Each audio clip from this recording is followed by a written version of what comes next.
Alright guys, how you doing? It's Rabia, hope you're all well. Today is a very exciting day because we're doing a wicked video.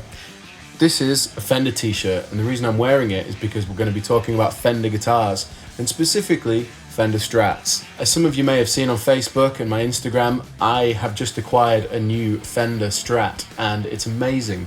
And now I also have acquired, for a very short amount of time, my dad's American Fender Strat. So I thought, well, what a great idea. I've got 4 Fender Strats in my house, so why not do a shootout with them all? So I'm going to be shooting out Rita Relic, an American standard Strat, a 1955 Customshop reissue, and a 1979 original Fender Strat, which is my dad's. So let's see how it goes. First up, Rita Relic. So I'm sure you guys remember this guitar. Or at least if you don't, I did a video of it, which I'll put in the description box below. This is a guitar that was reliced by a guy called Tait, who works at the Anderton's warehouse. Now, we don't know what kind of guitar this was originally. It's not a Fender guitar, however, it's basically like a Strat copy. And then what he did was he took it home, stripped it of all its dignity and paint, and then he refinished it with some nitro, and then proceeded to relic it. I then went in and fit some classic stack pickups and a 500k pot to give it a little bit of a boost. It looks beautiful, and I've used it on the Musicism course, and I've used it on the jam that I've got that'll be in the description box below that I did with Ben and Dave. So it's a stunning guitar. You wouldn't know it wasn't a Fender if you know anything about Fenders, of course you will, but to look at, you just go, it's a nice looking seafoam green Strat. So let's plug it in and see how it sounds. Okay, so before I start, let me explain the signal path so that you guys know what's going on. Guitar, I'm going straight into the Victory VX Kraken. I did want to use my Marshall JVM, but unfortunately it's bust at the minute, so I need to get it repaired. Anyway, I'm using gain 1 on the Kraken, gain super low. This is the signal just straight in.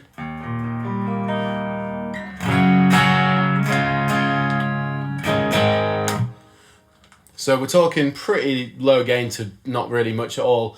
And then on the ground, I've got a couple of Dr. Green pedals. I'm using a hairy tongue. I'm using a live support, which is a compressor. I'm using the booster shot, which is a treble boost. And I'm also using the Movile Rock Highway just to get a little bit of high gain tones. And I've also got some Alberg audio. I'm using a reverb pedal and a delay pedal.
So there's Rita, absolutely awesome. It's one of those guitars that, you know, she really makes you fight for the licks, you know what I mean?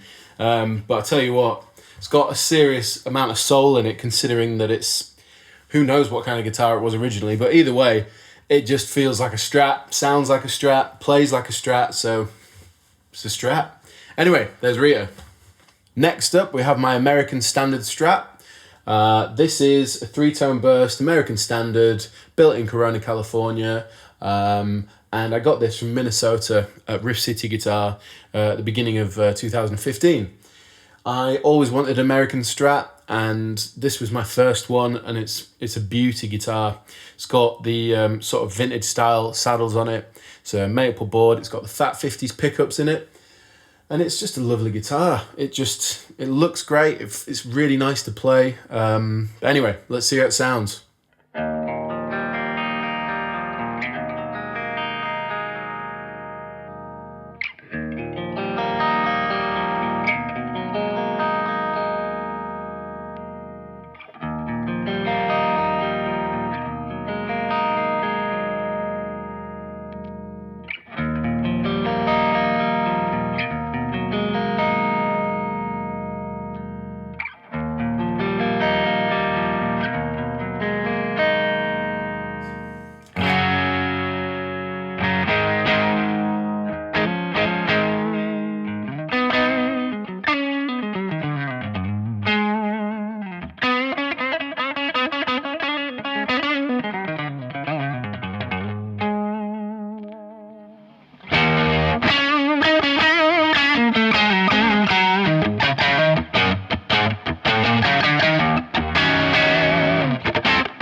Again, it feels great. It feels more modern, even more so than Rita. Actually, the fretboard radius is a lot flatter, and yeah, for that reason, it feels quite modern. So it's a little bit easy to play. But I do actually prefer the sound of Rita personally in terms of the sort of bite that you get in the neck pickup and the bridge pickup. However, The fat 50s are great in the in-betweens, which I didn't think Rita was so great at, with actually having the positions 2 and 4 was really quite nice on this guitar. So there you go. Great quality guitar, great for the money. American Standard. The next guitar is my latest acquisition. I am absolutely over the moon with it. I couldn't believe my eyes and ears when I first picked it up and played it at Anderton's. I just had to have it. So this is my Fender limited edition Customshop 1955 reissue. It's a thing of beauty.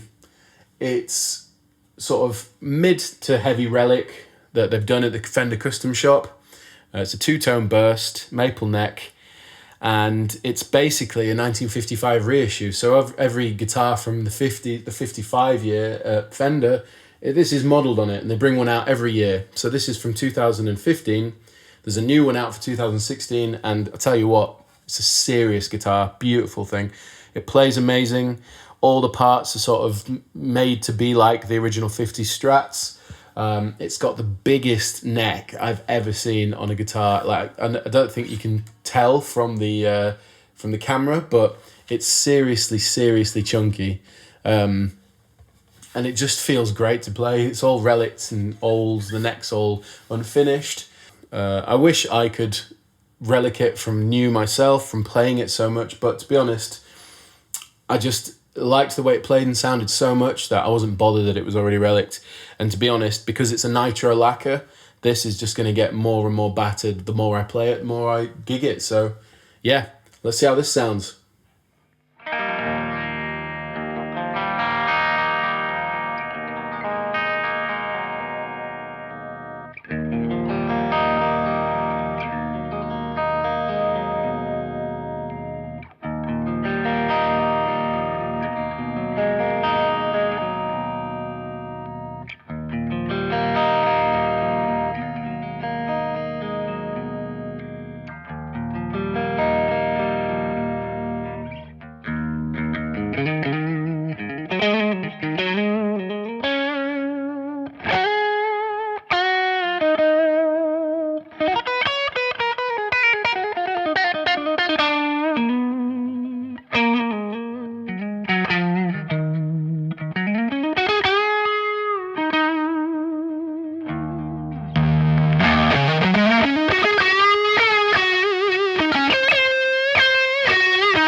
I love it. It feels so good to play. Like, I can't stress to you about this neck profile. This neck is ridiculous. It's so much bigger than any other guitar I've ever played.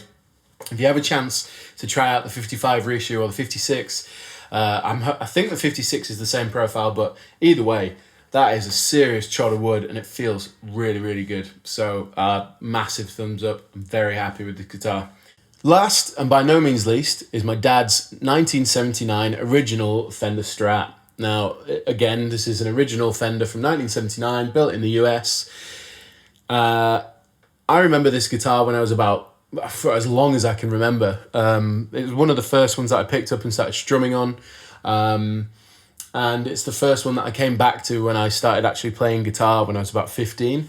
My dad sent it back over from Spain so that it could be refretted because he'd never had it refretted since he got it. Bit of backstory about this particular guitar.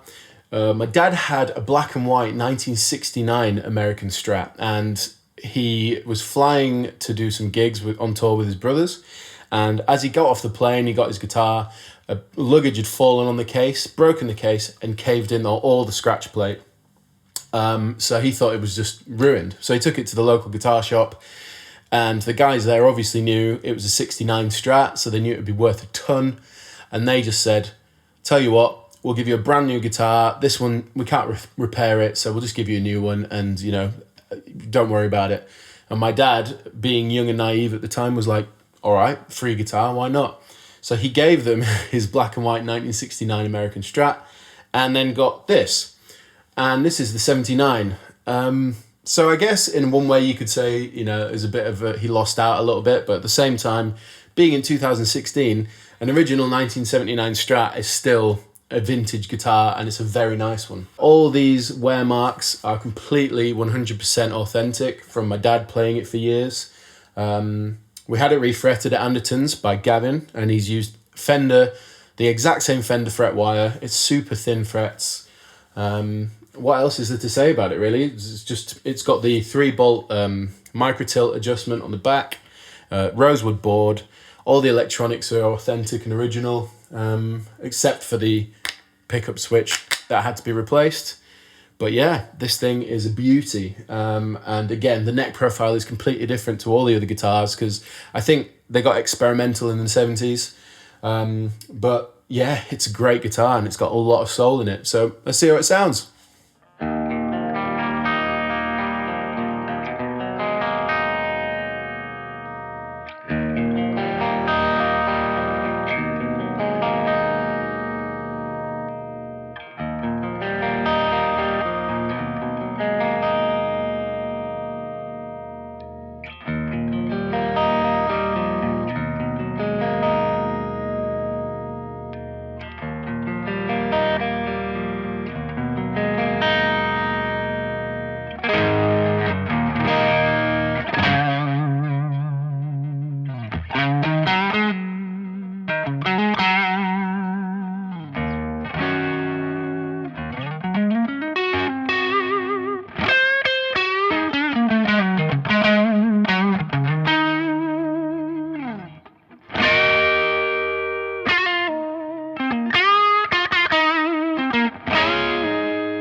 So there you go, there is the 1979 American-made Fender Strat. It's my dad's, it's a beast.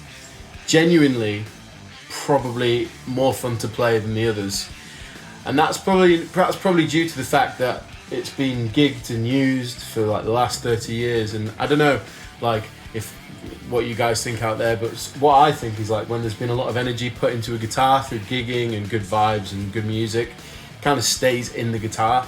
Might sound like a hippie thing to say, but like there's a reason that this was loads more fun to like play than the other three, despite the fact that they're all amazing guitars.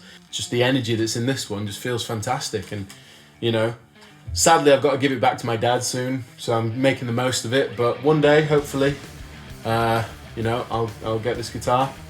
But either way, it's a great guitar. So I'm interested to know what you guys think, which one you thought sounded the best. For me, my personal favourite, sound-wise, would be the 55 Reissue. Play-wise, would be my dad's 79. And then the other two, kind of, they're really close, but I suppose when you've got four guitars, two of them really are kind of just that little bit in front of the other two. That's not to say the other two are bad, it's just, I think for my personal taste, it's definitely my new 55 Reissue and my dad's. They just feel great. Anyway, love to know what you think. Put it in the comment section below, and I'll see you guys later.